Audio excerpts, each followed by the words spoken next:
Does paracetamol cause autism? That's what President Trump claimed last night.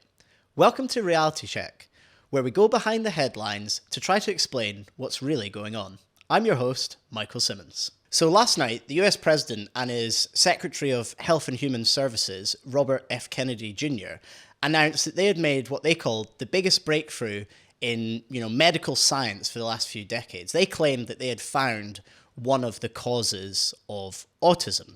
And they said that cause was Tylenol, or as we know it in Britain, paracetamol. The president made some very clear advice to pregnant American women and also children, which is they should stop taking this drug. The reaction from the medical profession and over here in the UK has been that this is a load of nonsense, this was dangerous advice, there's nothing wrong with paracetamol. But what's the truth? Before we get into that, here's a clip of the president's announcement. Tylenol during pregnancy can be associated with a very increased risk of autism. So taking Tylenol is not good. All right, I'll say it. It's not good. Why is the president so bothered about autism in the first place? Well, the prevalence of autism in America, as it has, elsewhere in the world, has really exploded over the last quarter of a century. If you look at the graph we're showing now, this is for children in America, looks at their prevalence.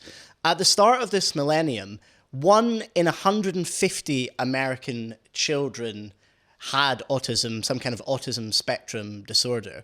In the last year we've got data for, 2022, that had exploded to 1 in 31. And Trump says he's very concerned about this. Now, obviously, a large part of this uptick will be more awareness of autism, the diagnosis becoming more popular, people seeking it out. But the rise is so stark, in fairness to the president, that it can't purely be explained by that. There must be something else going on. Now, the president and his team of medical experts say they have found one of the causes to be the drug that's in Tylenol, the drug that's in paracetamol. They're basing this really on a study that came out in August that does seem to say that there's a link between pregnant mothers taking paracetamol during their pregnancy and the likelihood of their child going on to develop autism. Now, if we zoom in and take a look at that study, it does support the president's conclusion. It says that there is a link between paracetamol use during pregnancy and the likelihood of developing autism. So maybe the president's right. But the problem is, this is not the only study we have available. This has actually been studied quite widely.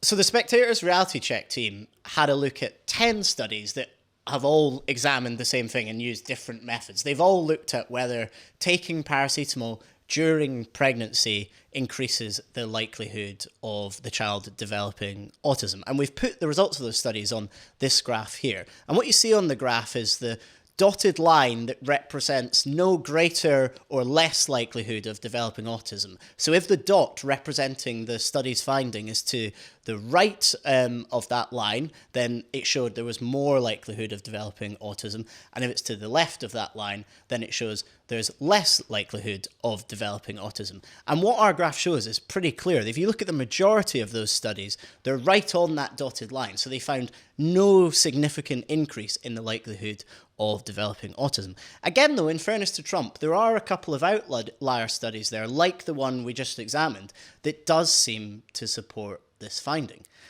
So what really is the truth? I think when you're looking at scientific studies, bigger is better. Size actually matters. So it's best to look at the studies that have used the largest population group over perhaps the largest length of time. And the one that's most accepted by most people in the scientific space is this study last year that was done in Sweden on a whopping 2.5 million children. And this study is really interesting because, again, it initially reaches the same conclusion as the president. It's up on the screen here, and we can highlight its conclusions. So it says, in this study, they identified a marginally increased risk of autism if paracetamol had been taken during pregnancy. So, there you go. That's the biggest study. Does that prove President Trump is right? But what this study did that's really interesting is it then took a subgroup of what they say matched siblings. So they look at all these children and they said, is person A in our study the brother or sister of person B? And they created this cohort, and then they looked at those to just do comparisons between siblings. So, the same mother, similar pregnancies, but maybe in one sibling, the mother relied on paracetamol during pregnancy, and in another, she didn't. And the findings there are really, really clear. They found absolutely no evidence of an increase in autism. And this really is quite conclusive, because what it suggests, if you have the same big cohort that does find that there's an increased risk of autism when the mother's taking paracetamol, but then when you cut that cohort down to just look at siblings, if you don't get that same finding, then it suggests that there was some confounding factor in the initial group. So yes, the people in the larger group who developed autism, the mother had been more likely to take paracetamol. But the fact that that finding doesn't read across into siblings suggests that it was something else going on. It was not paracetamol. And that's why doctors feel confident enough to say that they disagree with the president, and actually paracetamol does not increase your risk of autism. Therefore, you can criticize the president and be slightly thankful. He's been a bit alarmist about a drug that's actually really important for pregnancy. Fever in pregnancy can be really dangerous for the unborn child, and paracetamol is a safe drug that we know is really reliable at getting fever down. And in fairness, again, to Donald Trump, he did actually say, and RFK said as well, that they wouldn't want to completely outlaw this drug because they accept its use in those circumstances. So they encouraged mothers to keep taking it, but in lower doses. Now, the other part of his announcement was whether there was likely to be some kind of treatment for autism. And again, they claimed that they had this breakthrough and that they were going to unveil a drug that they think can treat autism. And this is based on studies into something called folinic acid, which in very small studies, as again this graph shows, if you look at the placebo group and then red is the group that actually received the treatment, the further down it goes on the graph, the more reduction we saw in autism symptoms in the people in the trial. And the red line is completely under the blue line, so clearly there's some proven effect. But there's a catch here, and that's if you look right at the bottom of this graph, it said it was a study of 78 participants. So this is such a tiny group to really be making these kind of conclusions on. So if we were to sum up, I think if you were to look at the bulk of the science, it doesn't really support Trump's claim that there is conclusive evidence that paracetamol causes autism or that this treatment conclusively will make a difference. But it's a grain of truth and it's a grain of an idea.